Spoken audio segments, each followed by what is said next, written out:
Hello and welcome back to my channel. This is DailyTech. In today's video, I'll be showing you how to factory reset your Alcatel V3. First, make sure that the phone is powered off.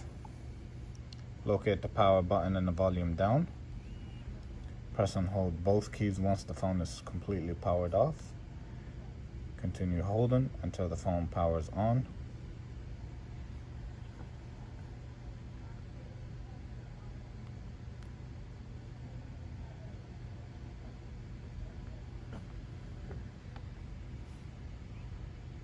Once it comes on, remove your finger off of the power button.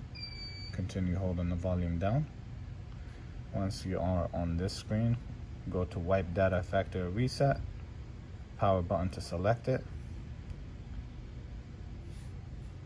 Reboot system now. And as you can see, the phone is powered, it's reset completely.